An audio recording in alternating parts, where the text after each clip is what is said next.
Tahukah Anda, otak merupakan bagian tubuh yang paling penting bagi manusia? Sekarang angkat tangan Anda dan letakkan pada dahi. Tepat di situ, ada bagian otak yang paling istimewa. Bagian itu disebut prefrontal cortex atau disingkat PFC. Menurut peneliti otak Jordan Grafman, PFC ini hanya ada pada otak manusia, sehingga membedakan kita dengan binatang. Bagian ini diciptakan dan dirancang khusus oleh Tuhan supaya manusia mampu memilih dan memiliki etika. PFC berfungsi seperti pemimpin. Ia bertanggung jawab untuk berkonsentrasi, memahami benar dan salah, mengendalikan diri, menunda kepuasan, berpikir kritis, dan merencanakan masa depan. PFC adalah pusat pertimbangan dan pengambilan keputusan. PFC inilah yang membentuk kepribadian dan perilaku sosial. Sayangnya, PFC adalah bagian otak yang paling mudah mengalami kerusakan. Jika PFC rusak, maka kepribadian orang bisa berubah. Rusaknya PFC bisa disebabkan oleh benturan fisik, bisa juga oleh zat kimia, seperti narkotika, psikotropika, dan zat adiktif atau nafsa. Dan ternyata, penyebab paling merusak juga pornografi, yang disebut narkolema, narkotika lewat mata. Bagaimana pornografi mempengaruhi otak dan pikiran kita? Adi, remaja 12 tahun, melihat gambar di TV yang menjurus ke porno. Awalnya, ia merasa kaget dan jijik. Ini karena sistem limbik di otak Adi menjadi aktif. Sistem limbik mengatur emosi juga keinginan makan, minum, dan berhubungan seksual. Sistem limbik ini kemudian mengaktifkan zat kimia otak bernama dopamin. Dopamin memberi rasa senang, penasaran, sekaligus kecanduan.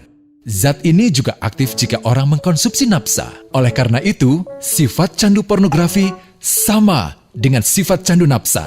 Otak akan mengingat apa yang membuat Adi senang dan bagaimana ia memperolehnya. Jika Adi mendapatkan pembinaan akhlak, etika yang baik, dan patuh pada norma sosial, dorongan melihat pornografi, meskipun menyenangkan, akan ia abaikan. Namun karena hal itu tidak ada pada diri Adi, ketika ia sedang merasa bosan dan ingin mencari kesenangan, otak akan mendorongnya agar melihat pornografi lagi. Namun lama-lama, Adi bosan melihat jenis gambar yang sama, dan butuh yang lebih porno untuk memicu rasa senang. Sekarang, dengan internet, pornografi menjadi jauh lebih mudah didapat. Pertama, Adi membuka internet dan tidak sengaja melihat gambar yang menjurus ke porno. Berikutnya, ia sengaja membuka lagi untuk melihat yang lebih porno. Awalnya melihat yang sedikit terbuka, lama-lama semuanya terbuka. Awalnya melihat 1 menit, lama-lama 1 jam. Adi mengalami kecanduan pornografi. Bagaimana kerusakan PFC akibat kecanduan pornografi? Secara alamiah, dopamin dialirkan dari sistem limbik ke PFC. Orang yang kecanduan pornografi akan mengalirkan dopamin secara berlebihan sehingga membanjiri PFC. PFC menjadi tidak aktif karena terendam dopamin. Semakin sering PFC tidak aktif, ia akan semakin mengerut dan fungsinya terganggu. Sistem limbik justru akan berkembang semakin besar karena terus mengaktifkan dopamin, sehingga Adi cenderung untuk terus mencari kesenangan tanpa takut atas akibatnya. Jika tidak ditangani segera, Adi berpeluang besar menjadi pelanggan pornografi seumur hidup dan mengalami kerusakan otak di bagian PFC.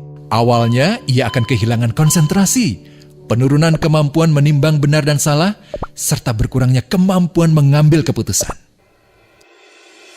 Lama-lama, besar kemungkinan ia akan melakukan masturbasi, oral seks, hubungan seksual suka sama suka, dan mudah berganti-ganti pasangan seksual.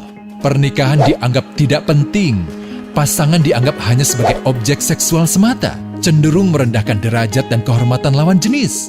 Selera hubungan seksualnya pun tidak sehat dan seenaknya, kasar sampai tega memperkosa. Manusia jadi tidak ada bedanya dengan binatang. Inilah dampak yang terjadi akibat kerusakan PFC. Ahli bedah otak Donald Hilton Jr. mengatakan, jika difoto menggunakan alat magnetic resonance imaging, otak yang rusak akibat pornografi memperlihatkan hasil yang sama dengan otak yang rusak karena kecelakaan.